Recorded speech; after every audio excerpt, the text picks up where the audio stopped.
तुम बिन मोरी कौन खबर ली। गोवर्धन गिरधारी हो, गोवर्धन गिरधारी हो, तुम बिन मोरी कौन खबर ली। तुम बिन मोरी कौन खबर ली। गोवर्धन गिरधारी हो, गोवर्धन गिरधारी हो, तुम बिन मोरी कौन खबर ली।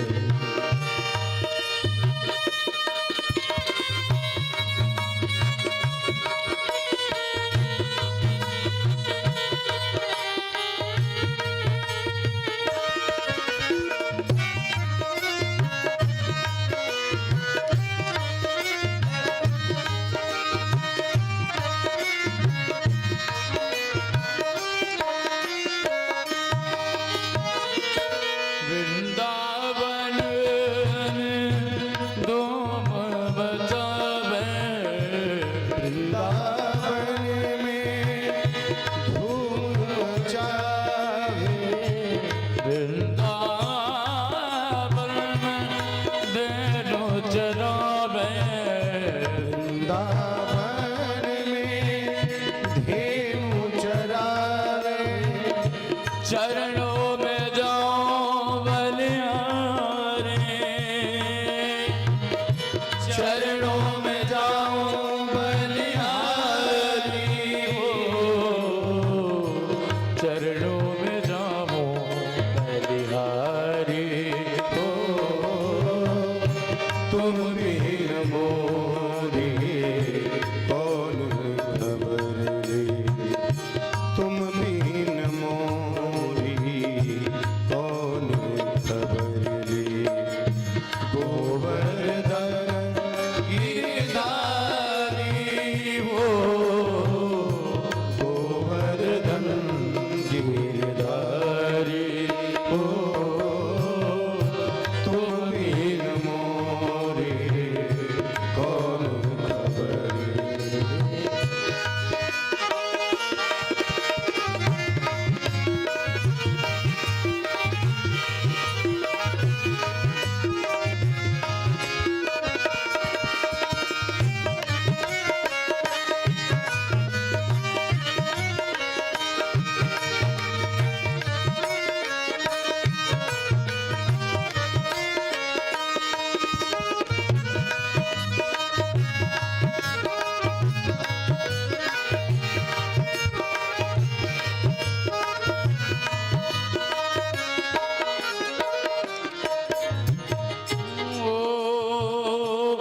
मोर मुकुट माथे पर सोहे, बंसी बजाए गिरधारी,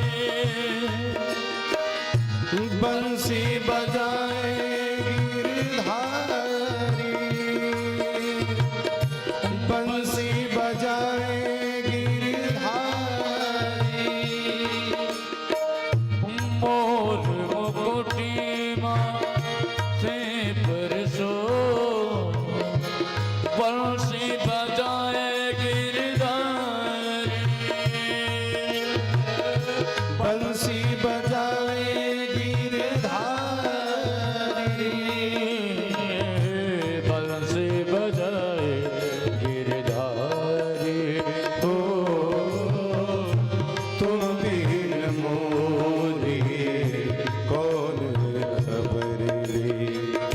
तुम बिन मोरी कौन खबर ली। गोवर्धन गिरधारी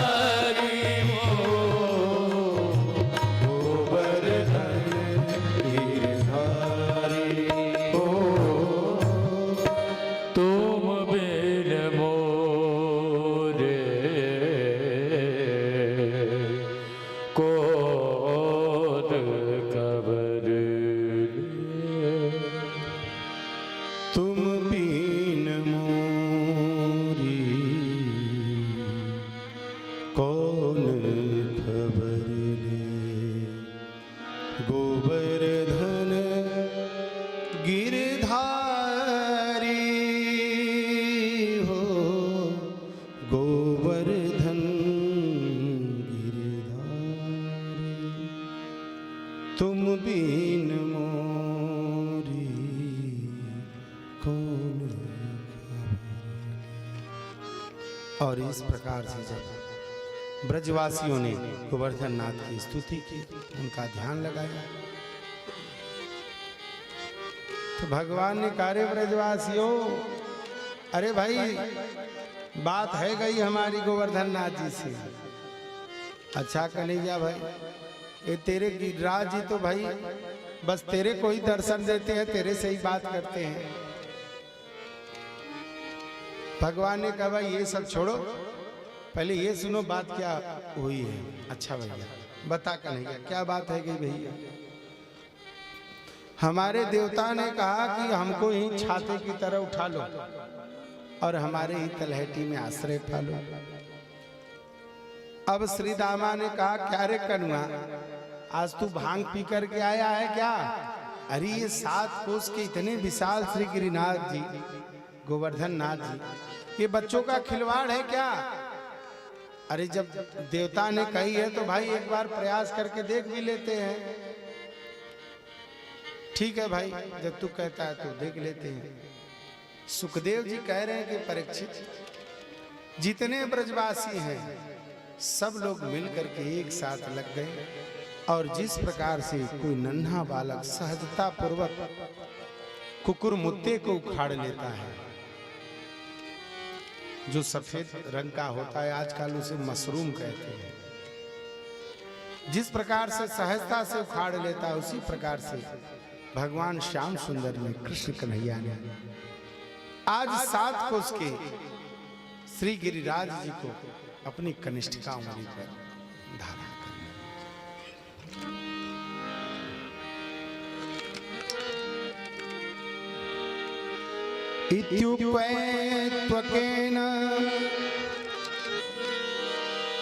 इत्युक्त्वैकेन हस्तेन कृत्वा गोवर्धनाचलं दधार लीलया कृष्णश्छत्राकमिव बन्धना, छत्राकमिव बालक।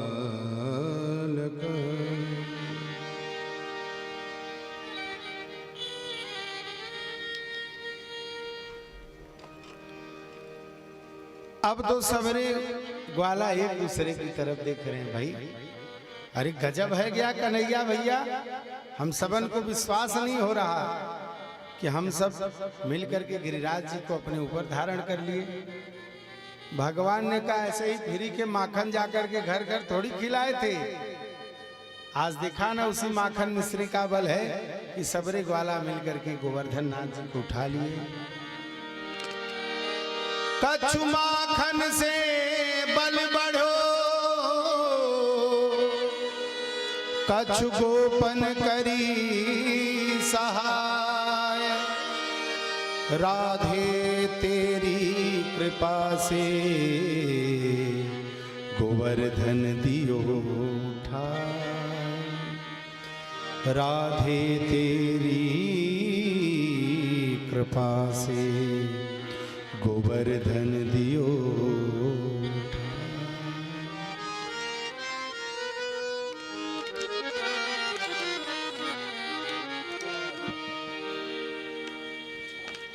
अब तो 1 दिन बीता, 2 दिन बीता, 3 दिन बीता, 4 दिन बीता। सारे ब्रजवासियों ने कहा, क्या रे कनुआ भाई, हमारे दाहिने हाथ में दर्द करता है तो बायां हाथ लगा लेते हैं, कंधा दर्द करता है तो सर लगा लेते हैं, सर दर्द करता है तो कंधे को लगा लेते हैं, और पूरा अंग दर्द करता है तो लाठी डंडा लगा लेते हैं भाई। लेकिन तू कौन सा योगा कर रहा है? आज 6 दिन बीत गए भाई कि केवल कनिष्ठिका उंगली को ही लगाए खड़ा है। अरे लगाना है तो जोर लगा, क्या ये काली उंगली के भरोसे टिकेगा? अगर तेरे उंगली में भाई दर्द है गई है तो जा करके विश्राम कर ले, नहीं तेरो तबीयत खराब हो जाएगा तो लेनो को देनो पड़ जाएगा। भगवान ने कहा रे ब्रजवासी, तुम सब भाई हमारी चिंता ना करो तभी ठीक है, मैं जैसा बना हूं ऐसे ही मेरे को बने रहने दो। मधुमंगल ने कहा देख कन्हैया, अरे भाई कहते हैं जाकर के थोड़े समय के लिए विश्राम कर लो। ठीक है, अच्छा जब तुम सब कहते हो तो, लेकिन भाई संभालना, सावधान रहना। अरे तू क्या सोचता है, हम सब माटी के मधुकरे हैं क्या? तू अकेले ही गोवर्धन जी को धारण किया है। भगवान ने कहा ठीक है भाई। अब भगवान ने जैसे ही अपनी अंगुली को थोड़ी सी ढीली की तो जितने लोग थे सारे लोगों के लाठी डंडा चटाचट टूटने लगे। अब तो श्री दामा ने आवाज लगा, अरे भैया कन्हैया संभलियो संभलियो भैया। भगवान ने तुरंत अपनी उंगली को सीधी की। अब सबको विश्वास हो गया कि हम तो भाई तू सच कह रहा था, हम लोग माटी के मधुकरे ही हैं। और बारी बारी से करके जितने ब्रजवासी हैं अपने सर को, कंधों को, हाथों को लाठी डंडा सब बारी बारी से हट करके स्वतंत्र रूप से खड़े हो गए। आज 7 दिन हो गया, 7 कोस के, और भगवान की आयु 7 वर्ष अपनी उंगली पर धारण किए हुए हैं। सबको बड़ा आश्चर्य हुआ कि क्या रे कन्हैया, अरे भाई हमने जीवन में बड़े बड़े पहलवानों का नाम सुना, लड़ते भी देखा, लेकिन भाई तेरे इतना बड़ा पहलवान आज तक हम सब ने कभी देखा नहीं। इतने 7 कोस के विशाल पर्वत तू अपनी अंगुली पर धारण किया भैया।